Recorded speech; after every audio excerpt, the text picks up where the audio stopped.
नमस्कार। पिछले ट्यूटोरियल में हमने डेटा चुना और हमने सफलतापूर्वक अपने पेज पर डेटा दर्शाया। चलिए मैं आपको यहाँ इस पेज पर वापस ले चलता हूँ। हम देख सकते हैं कि सब कुछ ठीक कार्य कर रहा है। हमारा सारा डेटा यहाँ हमारे पास है। अगली चीज़ हम सीखेंगे कि कैसे कहीं बताएं कि प्रयोगकर्ता खुद डेटा डाल सकता है और विस्तृत कर सकता है। यह करने के लिए मैं कनेक्ट इंक्लूड के सिवाय अपने पेज के सारे कोड डिलीट कर दूंगा। यदि मैं अपने डेटाबेस से नहीं जुड़ता हूँ तो यह कार्य नहीं करेगा। यहाँ जानने के लिए काफी सारी और कुछ अन्य चीजें हैं। मैं फर्स्ट नेम, लास्ट नेम, जन्म तिथि और जेंडर या तो मेल या फीमेल को रखूँगा। यहाँ नीचे मैं फॉर्म बनाऊँगा। यह एक HTML फॉर्म होगा, अतः हमें अपने टैग्स को शुरू और अंत करने की आवश्यकता है। हमारा एक्शन mysql.php होगा और मेथड पोस्ट होगा। यहाँ हम एक फॉर्म बनाएंगे जिसमें प्रयोगकर्ता नाम दर्शा सकता है। नाम के लिए हम अपना सरनेम इस्तेमाल करेंगे। आप उनमें से कोई भी इस्तेमाल कर सकते हैं। उदाहरणस्वरूप ढूंढने के लिए आपकी जन्म तिथि या जेंडर, यह आपकी मर्जी है। आप ढूंढने के लिए दो फील्ड्स भी इस्तेमाल कर सकते हैं। मैं अब आपको दिखाऊंगा कि कैसे दो फील्ड्स इस्तेमाल करें, जिससे कि आपको पता चले कि यह ज्यादा जटिल नहीं है बल्कि सरल है। यहाँ मैं फर्स्ट नेम टाइप करूंगा और मैं टेक्स्ट के प्रकार का एक इनपुट बॉक्स बनाऊंगा और इसका नेम फर्स्ट नेम होगा। हम यहाँ एक ब्रेक बनाएंगे और लास्ट नेम टाइप करेंगे। अगला हम एक और इनपुट बॉक्स पिछली लाइन को कॉपी और यहाँ पेस्ट करके बनाएंगे। अतः यह लाइन बिल्कुल वही है, किंतु फर्स्ट नेम के स्थान पर हम लास्ट नेम टाइप कर रहे हैं। हम input type equal submit type करेंगे और इसकी वैल्यू होगी गेट डेटा। अतः हमने फर्स्ट नेम और लास्ट नेम और सबमिट बटन ले लिया है।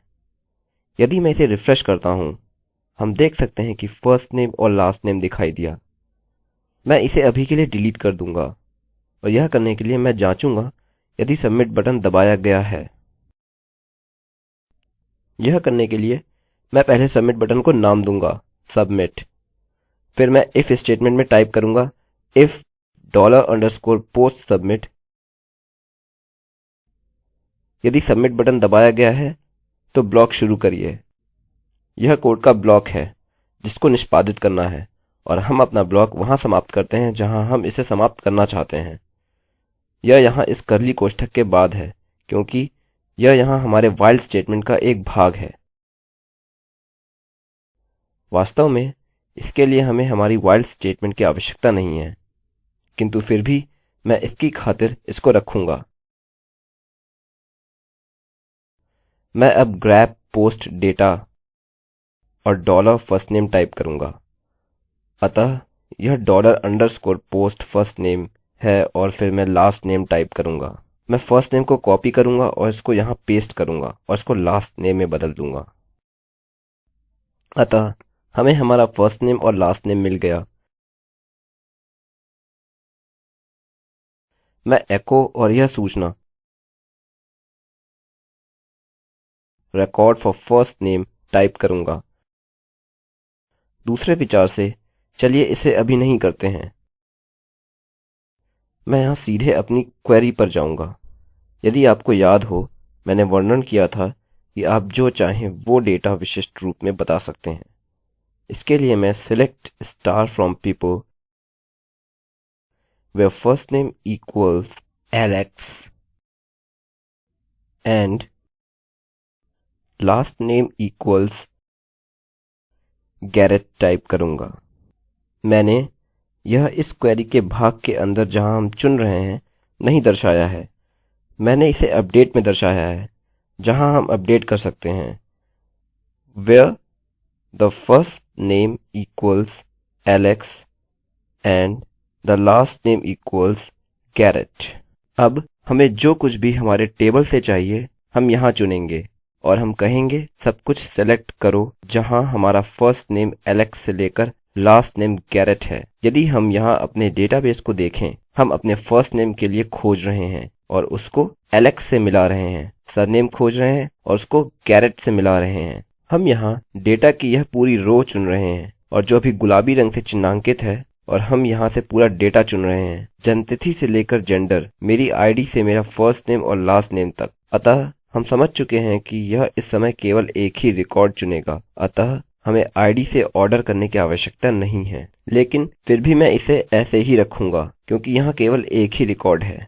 ऑर्डर करना कोई विषय नहीं है, अतः हम इसे अभी इसी तरह से छोड़ सकते हैं। अच्छा, तो हम अपना लूप रन कर रहे हैं। हम यहाँ डेटा के प्रत्येक भाग को चुन रहे हैं और हम मेल को मेल में और फीमेल को फीमेल में बदल रहे हैं। हम इस क्वेरी पर आधारित अपने डेटा एको कर रहे हैं क्योंकि यह डेटा आधारित क्वेरी मेरे फर्स्ट नेम और सरनेम के लिए विशिष्ट है। फिर हम यहाँ केवल फर्स्ट नेम और लास्ट नेम को एको करने जा रहे हैं जो हमें मिला है, जो मेरा फर्स्ट नेम और लास्ट नेम है, लेकिन यहाँ एलेक्स को फर्स्ट नेम में बदलकर, जो कि यहाँ है। अब यह पुनरावृत्ति है, यह यहाँ पर दोहरा वेरिएबल है। हमारे पास फर्स्ट नेम है और ऐसे ही यहाँ है। मैं इसे इस तरह नाम दूंगा, फर्स्ट नेम अंडरस्कोर फॉर्म और लास्ट नेम अंडरस्कोर फॉर्म। हम वहां से चुनेंगे जहां फर्स्ट नेम इसके बराबर दर्ज किया गया है और लास्ट नेम जिसे हमने लास्ट नेम फॉर्म के बराबर दर्ज किया है। अतः यह डेटा है जो हमारे फॉर्म से आ रहा है। अतः यदि मैं अपने HTML फॉर्म में एलेक्स गैरेट टाइप करूं और उसे जमा करूं, तब यह एलेक्स के बराबर होगा और यह गैरेट के बराबर होगा। हमारी क्वेरी केवल एक उत्तर देगी क्योंकि इस समय हमारे पास केवल एलेक्स गैरेट नामक एक ही आदमी है। अतः यह एलेक्स गैरेट के लिए पूरा डेटा लेगा और मेल या फीमेल के लिए जांचेगा और फिर यह विशिष्ट सूचना एको करेगा। अतः यदि मैं यहाँ आता हूँ और अभी रिफ्रेश करता हूँ, यहाँ कुछ भी नहीं है क्योंकि कोई भी डेटा इन फॉर्म वेरिएबल्स में नहीं दिया गया है। चलिए मैं आपको दिखाता हूँ, यह खाली है, इसलिए हम पीपल से स्टार इस कंडीशन पर चुन रहे हैं कि where the name equals to nothing and the last name equals to nothing। इसने इस समय कोई भी डेटा नहीं दिया क्योंकि हमें अपने फर्स्ट नेम और लास्ट नेम में असली आदमियों के नाम मिले हैं। फिर भी अब मैं बिल्कुल पूरी तरह से क्रम रहित नाम टाइप करूंगा। तो चलिए लिखते हैं डेविड ग्रीन और गेट डेटा पर क्लिक करते हैं और कुछ भी नहीं हुआ। ठीक है, यदि हमारे पास यहाँ अंत में एक एरर सूचना है, यह हमारी क्वेरी यहाँ पर लिखी हुई है, मैं लिख सकता हूँ और die MySQL error। मैं यहाँ वापस जाता हूँ और लिखता हूँ डेविड ग्रीन और गेट डेटा पर क्लिक करता हूँ और हमारे पास कोई भी एरर नहीं है। ओह हाँ, ऐसा इसलिए क्योंकि SQL कोड की संरचना सही है और इसलिए हमें कोई भी एरर नहीं मिली। मैं इसे केवल जांच रहा था। चलिए अब एक नाम हम मानते हैं जो हमारे डेटाबेस में है। चलिए एलेक्स गैरेट लिखते हैं और हम गेट डेटा पर क्लिक करते हैं। हमें यहाँ दर्शाया जा रहा है Alex Garrett was born blah blah blah and is male. चलिए डेल गैरेट टाइप करते हैं और गेट डेटा पर क्लिक करते हैं और हमें डेटाबेस से यह जानकारी मिल गई। अतः आप देख सकते हैं कि अपने डेटा में फॉर्म सम्मिलित करने के लिए यह काफी उपयोगी है। मैं यहाँ समाप्त करता हूँ और अगले भाग में चलता हूँ जहाँ मैं बताऊंगा कि कैसे इस पद्धति का उपयोग करके रिकॉर्ड्स अपडेट करें।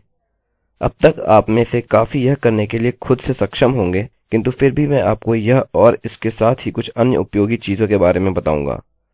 ठीक है, तो जल्द ही आपसे मुलाकात होगी। मैं रवि कुमार IIT बॉम्बे की ओर से अब आपसे विदा लेता हूँ। धन्यवाद।